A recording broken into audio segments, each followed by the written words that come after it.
የእግዚአብሔር መላእክት ለኔ ነውና የሚሰሩልኝ ስለኔ በእግዚአብሔር ፊት የሚቆሙባቸው ብዙ ጉዳዮች አሉ። ይሄ ሲባል አሁን ሶፊ ቅድም ያልገባው ፓርትና የተናደደው ከድነት አንጻር መስሎታል። ከድነት አንጻር አንቀላቅልም፣ ኦርቶዶክስ አንቀላቅልም። ኢየሱስ ብቻውን ነው የሞተልን እንጂ ከመላእክት ጋር ተጋግዞ አይደለም ያዳነን። ብቻውን ነው ውድ ሕይወቱን የሰጠው፣ ብቻውን ነው ያዳነን። ከማንም ጋር ተጋግዞ አይደለም። ደሜ ሚዩት ነህ፣ ሚዩት ነህ። እሺ ከእግዚአብሔር እንደተላኩ መላእክቶች ከእግዚአብሔር ብቻ እንደሚላኩ እና ከእግዚአብሔር የተቀበሉትን ለሰው እንደሚናገሩ ብቻ ነው የነገር እሱ መላእክቶች የላቸው አላቸው መላእክት መንፈስ ናቸው። ያው ነፍስ አላቸው። ፍቃድ አላቸው እንዴ? ባይ ዘ ወይ ፍቃድ ደም እዚህ ጋር ኮሱ ነው የምልህ። መንፈስ የሆነ ሁሉ መንፈስ የሆነ ሁሉ ነፍስ ማለት ነው። ገባኝ። ነፍስ ማለት ስሜት፣ ፍቃድ፣ እውቀት ያለው ግን መላእክት ነፍስ አለ። ልጨርስልህና አንድ መላእክት እግዚአብሔር ሳያዘው ከእግዚአብሔር ሳይላክ ስለ ህዝቡ ከጸለየ በምን ኢንቴንደንስ ነው እንደዚህ ሊያደርግ የሚችለው? መላእክቱ እኮ ያውቁናል፣ እኛን እኮ ያዩናል። እኛንን የማናያቸው አሁን በዙሪያ እኮ የሚሰሩ መላእክቶች ጸጋ አላቸው የላቸው? በቃ እሺ፣ መላእክቶች ጸጋ አላቸው የላቸው? የእነሱ የተለየ ፍጥረት ነው፣ የተለየ ማንነት ነው ያላቸው። ከሰው ይለያሉ። የራሳቸው የሆነ በእግዚአብሔር ዘንድ ያላቸው የላቸው? ምን አይነት ጸጋ? ይሄ መልስልኛ። ጸጋ አላቸው የላቸው? ለምን የላቸውም? ጸጋ ትርጉሙ ብዙ ነው። ባይዘው እንዴ ታንኪዩ። ብዙ ቢሆንም ያው ጸጋ ጊፍት ነው፣ የመጀመሪያው ስጦታ ነው አለ። ስጦታው ደግሞ ከማን ነው? ከጋድ ነው፣ ከእግዚአብሔር ነው ስጦታው።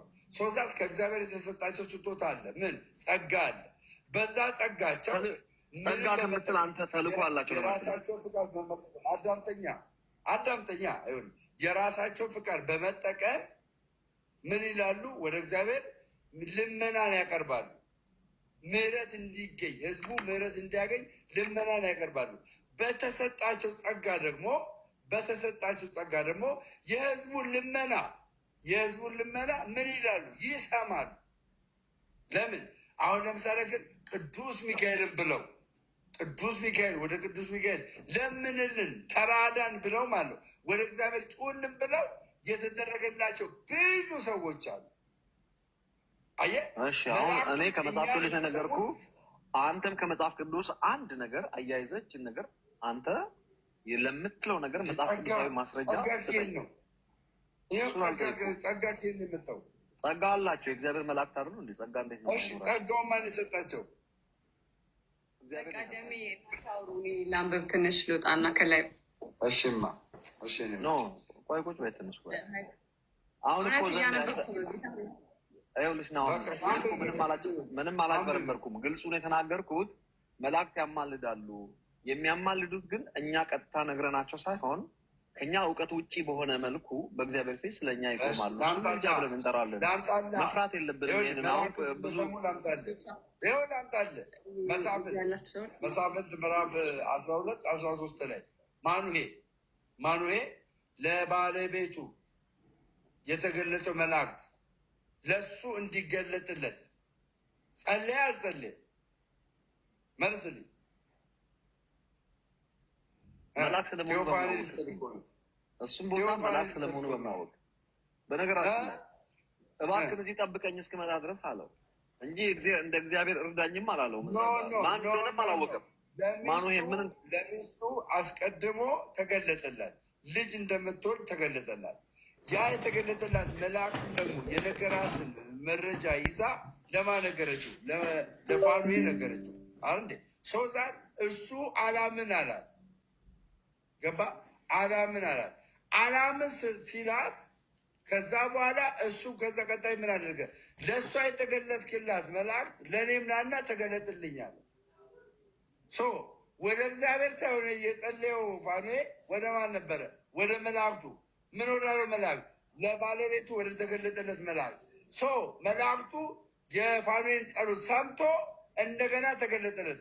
ለእሷ የነገራትን ነገር መልሶ ነገረው ይላል። መልሶ ማለት ነው።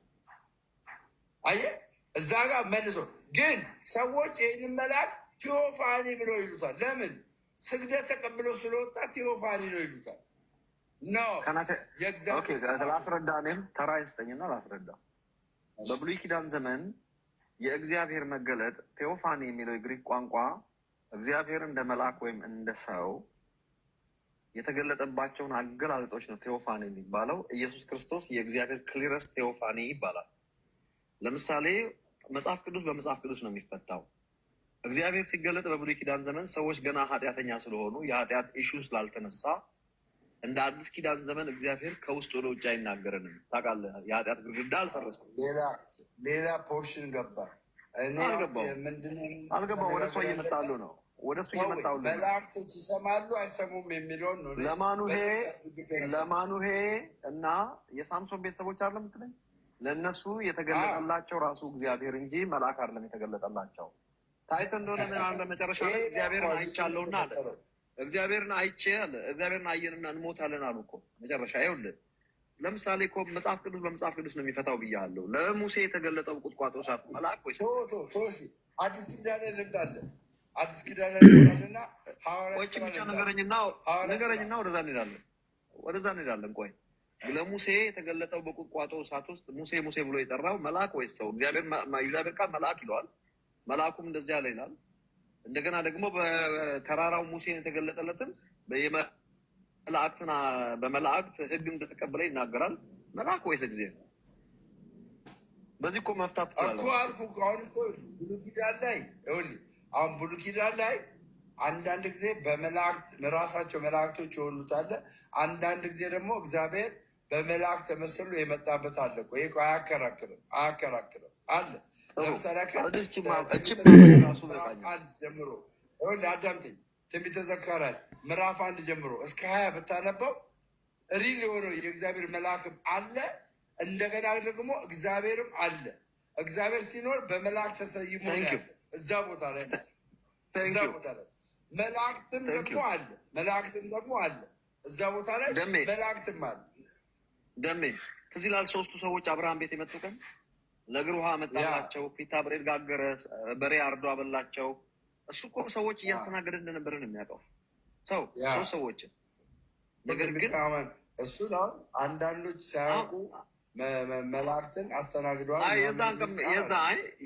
የእሱ ብቻ አይደለም። ኤኒ መንፈሳዊ መገለጥ ሲገለጥ በብሉይ ኪዳን ዘመን መልአክ ብሎ ነው የሚጠሩት። ቤዚክሊ ይሄ ምንም አይደለም። ምክንያቱም ብሉይ ኪዳን ማለት ገና ወደ አዲስ ኪዳን መምጫ መሰላል ስለሆነ እንዴትም ቢረዱ አሁን እዛ ሰው ማስተናገዱ ነው የሚያውቀው። አብርሃም መላእክትን አስተናገዱ የሚለው ስለ ሎጥ ነው። ቤዚክሊ ሎጥ ሁለቱ መላእክት እዚህ ይላል።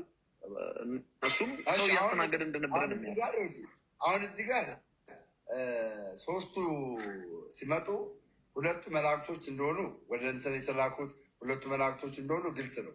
አንደኛው ግን መላእክቶቹ ምን ያደርጋሉ ከእግዚአብሔር ጋር ተመልከት። አንድ እሱ ነው። ሁለት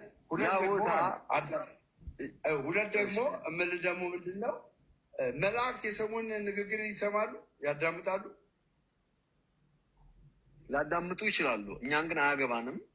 ከእኛ ጋር ከእግዚአብሔር ጋር ነው ኮሚኒኬሽን። መላእክት የኔን ቋንቋ የሚያዳምጥ ከሆነ ልመናዬን ይሰማል ማለት ነው። እንደዛ ማለት አይደለም። አንድ መልአክ ለምሳሌ ለአንተ የተላከ መልአክ አንተን የሚያገለግልህና የሚጠብቅህ አንተን ይሰማሃል፣ ያያሃል፣ ሁሉ ነገር ያያል። አንድ መልአክ ለአንተ የተላከ ግን ስለ እኔ ግን አያውቅም። መልአክ ውስን ነው። እግዚአብሔር ብቻ ነው አንድ ጊዜ ሁሉ ቦታ የሚገኘው። ስለ ውስንነት አለ የምማወራ። አንድ መልአክ የተላከበትን ብቻ ነው። እንኳን መልአክ ይቅርና ሰይጣን እንኳን ውስን አለን። በሁሉ ስፍራ ተገኝቷል ሰይጣን። ሲሪየስሊ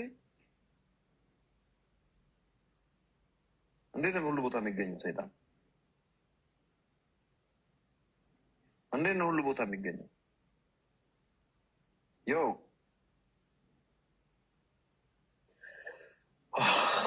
እናንተ ደረቆች ናቸው። እንደው ከእናንተ ጋር እኮ መነጋገር አይቻልም። አንዴ በምኒልክ ዘመን ጆሮ የደነቀሩ ያሉ ምኒልክ ይሙት እያለ ይምላል።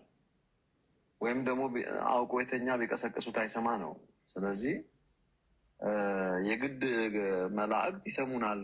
አንድ መልአክ ለእኔ የተላከ መልአክ እኔና በእኔ ዙሪያ ያለውን ብቻ ነው የሚያውቀው። ውስን ነው መልአክ ፍጡር መሆኑ እንዳደረሱ በአንድ ጊዜ ዓለም አቀፍ እውቀት ያለው በዩኒቨርስ ውስጥ አንዲት ኮሽታ እንኳን ኮሽ ብትል የሚያውቅ እግዚአብሔር ብቻ ነው። በነገራችን ላይ ደም ያን ነገር ጠይቅ። ኢየሱስ ክርስቶስ በተነሳበት ስጋ በአብ ተቀምጧል አይደል? ኢየሱስ ክርስቶስ በዓለም ፍጻሜ እስከ ዓለም ፍጻሜ እኔ ከእናንተ ጋር ሆናለሁ ብሏል። ኢየሱስ ክርስቶስ በዓለም ዙሪያ ከኛ ጋር የሚሆነው እንዴት ነው ብለህ ታስብ። እስከ አሁን ስጋ ለባሽ ነው ኢየሱስ በመንፈስ ቅዱስ አማካኝነት እንዴት በእግዚአብሔራዊ ማንነቱ እኮ በመንፈስማ ነው አውቃለሁ። በመንፈስ ቅዱስ አማካኝነት ነው። ግን ይህንን አሁን ሌላ ሰው ሂድና ጠይቅ እስኪ ምን እንደሚሉት ታውቃለህ? ራሱ ኢየሱስ በስጋ በአንድ ቦታ ሁሉ ቦታ የሚገኝ ነው ይመስላቸው። ኢየሱስ እንደ አንድ ሰው በአብ ቀኝ በተቀመጠበት ሰዋዊ ማንነቱ ቆስሎ በደማበት በቆሰለበት ሰውነቱ ነው። በዛ ቅዱስያይዘን አቶ ፍጹም ሰውነቱን ፍጹም መለኮትነቱን የምናምነው የምንቀበለው አየህ፣ የምናምነው የምንቀበለው ለዛ ነው።